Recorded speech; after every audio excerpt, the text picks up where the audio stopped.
Hi everyone, I'm Alex from Mini Home Jungle, and today I'm going to be making this. And this is a Dischidia imbricata. I mounted it on a piece of driftwood, and I'm pretty satisfied of how it turned out. And I wanted to make it since a long time ago, and I couldn't because it was winter, but then I'm going to be keeping it under a grow light, so I think it's going to be fine. It's going to acclimate well, and that's it. Let me show you how I did it.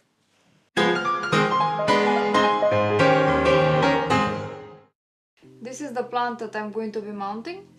I think this is a Dischidia imbricata. I don't have an actual ID because this was a cutting that I got from a friend 3 months ago.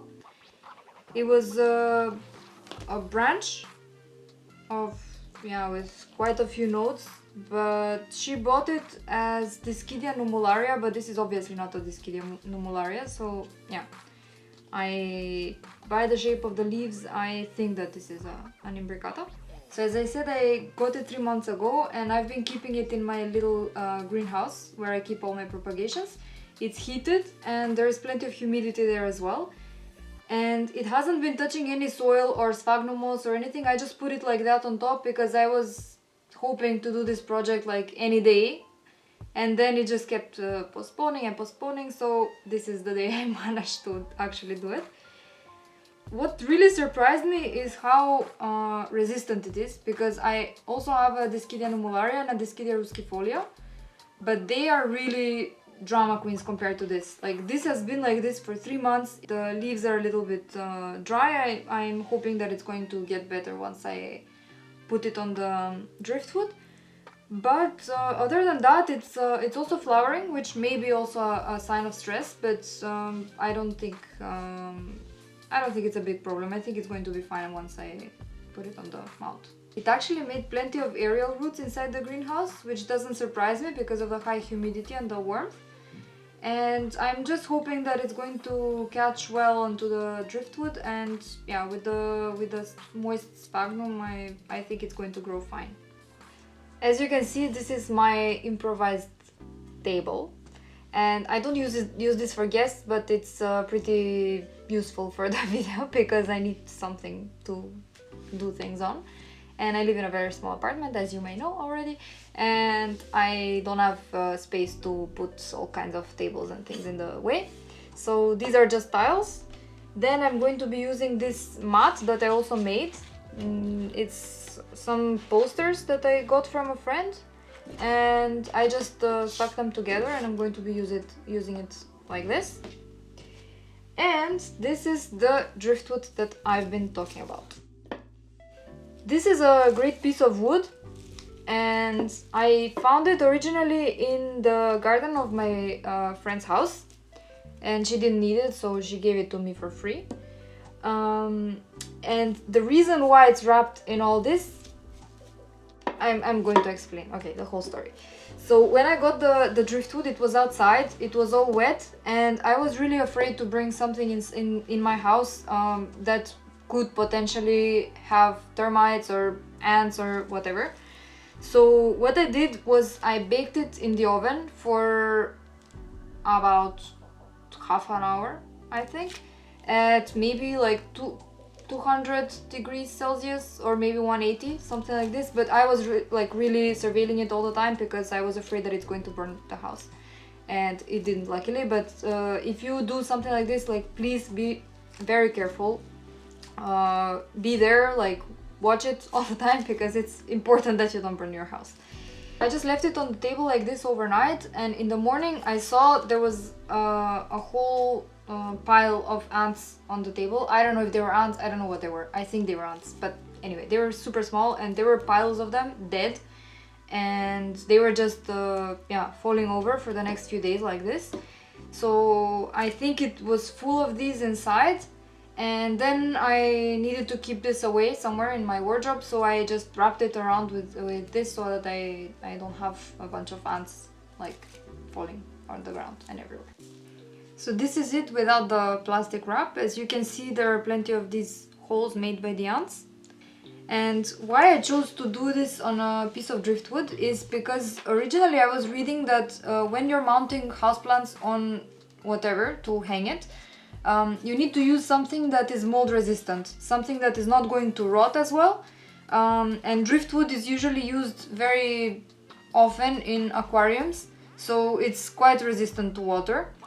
And it would have been probably better, or different, not necessarily better, to use cork, but I don't have cork. And plus this is very ornamental, and this particular piece of wood is very, very nice. Like, it has a nice shape. It has a flat surface here, which can go like this on the wall. And it has this little hole here that I can fill in with some coconut chips. And I'm hoping that the Dischidia is going to root well. And yeah, that's it. For this project you will need one piece of driftwood and a plant to mount, sphagnum moss, coconut chips, but it's optional, flexible but sturdy metal wire, fishing wire, 1 centimeter long screws, screwdrivers, scissors, pliers. The first thing I did was mount the hook on which the whole branch will be hanging. Since I don't have an electric drill, I tried to scrape one point of the surface of the flat side of the driftwood with the pliers. The wood is relatively soft, so it didn't take too much of an effort. Then I took one screw and I inserted it into the small hole, and I turned it while pressing so it screws inside the wood. This went unexpectedly well. I had a plan B here. If this hadn't worked, I would have simply wrapped a piece of the metal wire around the wood before mounting the plant and then twisted it around itself on the back to create a hook. After I screwed the screw almost to the end, I cut a piece of the wire about 15 to 20 centimeters or 5 to 8 inches long, and I wrapped it around the screw with the loose ends facing up. I then twisted it around itself and bent it downwards to create the hook. When we'll mount the plant and hold it in place with a fishing wire, we'll have to be careful to avoid wrapping it around the hook. Now it's time for the mounting. First I collected a few chunkier pieces of cocoa chips to insert in the cavity of the wood. I thought this would be good so the Dischidia could root well in this spot. I filled it in and I covered it with sphagnum moss, which I then tried to wrap around one stem.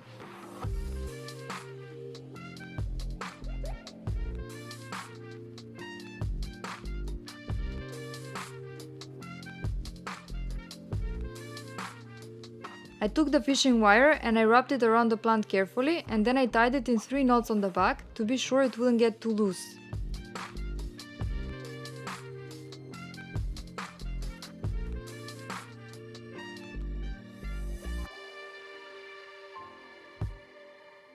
Here I'm trying on the other stems to see how to organize them around the wood so they won't overlap, but sooner I realized that it's too complicated to hold everything in place at the same time and wrap the fishing wire around with only 2 hands.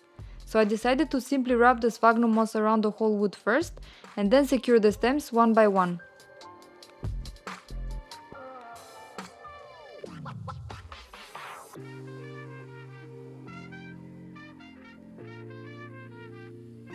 I worked the whole surface, first taking a handful of sphagnum, layering it well to cover the wood and then wrapping the fishing wire around it all the way to the top.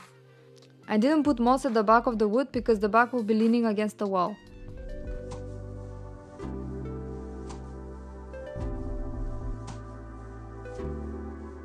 When I got to the stem I mounted before, I decided it was best to just remove it and first put the sphagnum everywhere.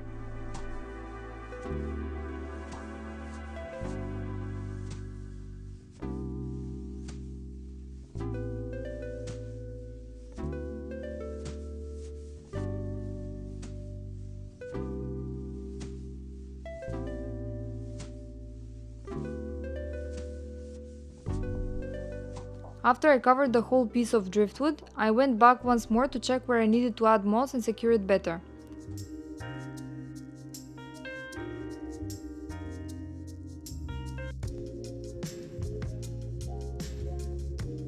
I then tied it up again, and to hide the excess fishing wire, I used the needle to pass it under the wire that is wrapped around the wood.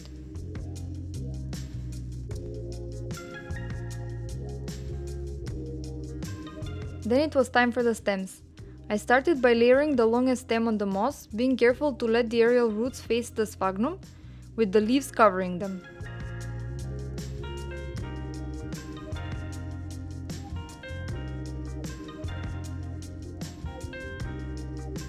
I tied the fishing wire again, and then I carefully wrapped it around the stems, trying to keep the roots in place as well as possible without going over the leaves.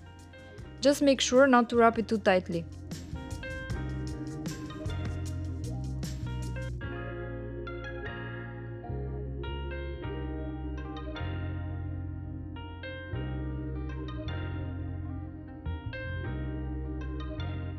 These stems were a little bit twisted and I had to first turn them on the right side and then, while holding them with one hand, wrap the wire around with the other.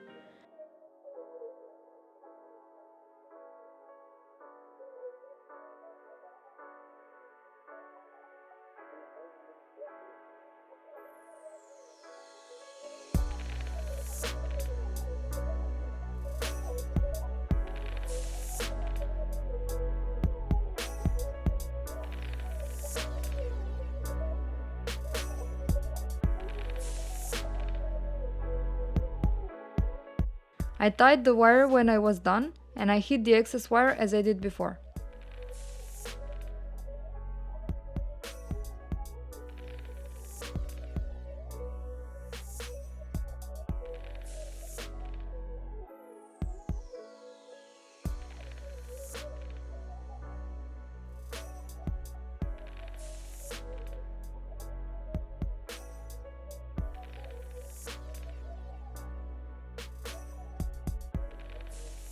There was this one stem that was completely twisted, one pair of leaves was facing up, while the next one was facing down, and I had to remove a leaf to be able to mount it properly.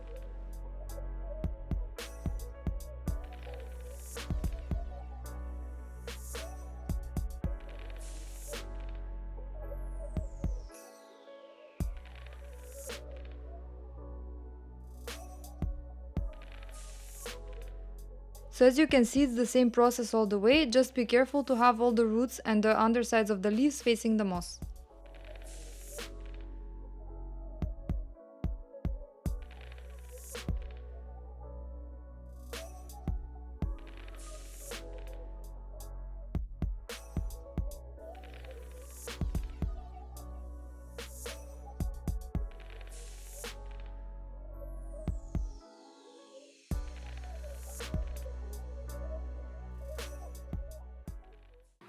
Okay guys, so here I am the next day. Yesterday I ended up working until late. It took me much longer than I imagined to make this. It took about 2 hours, more or less, to make all of this, but I'm pretty satisfied. It was worth it because I was waiting for a long time to make this project, and in the end it turned out pretty cute, I think. I realized two things during the building and afterwards. One thing that I am not too satisfied of is that it turned out to have a lot more moss than I imagined. Initially I thought that the wood would be much more visible in the end, but afterwards it's pretty mossy, which, I mean, I don't even mind it that much. It's still pretty cute, but yeah, I thought there would be more wood visible, but anyway, like this it's going to have a lot more space to grow in the future. And the other thing is that I noticed while I was building it, I realized that the fish wire was a bit too tight around the plant, and that eventually after the plant soaks up some water and it plumps up, the stems are going to become thicker, and I'm afraid that the wire may start cutting into the stem of the plant, which is not going to be a good thing, but I need to keep an eye out for this. So if you're building this, please make sure to not make it too tight as I did. And I also noticed that there are a few other growth points, which I'm not sure if they're actually growth points or they're flowers, like this one here. But either way, that's a good sign. I hope that the plant will get used to this branch soon enough. It will stay in the bathroom. I will hang it in my vertical garden, of which making the video you can see it here. So let's go and hang it in the little bathroom forest and see how it looks there.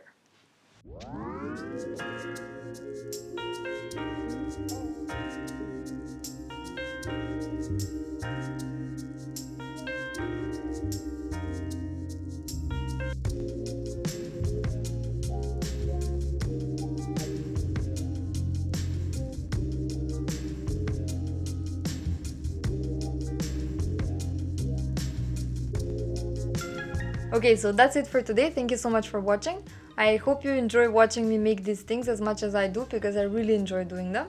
Let me know what you think in the comments below, but please be nice.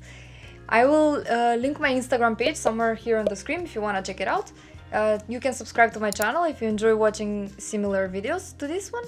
I will try to be good and post more often for you, and unlike this time, which I didn't post for a month. But I will be better next time. And until then, be good, stay safe, and see you next time. Bye bye!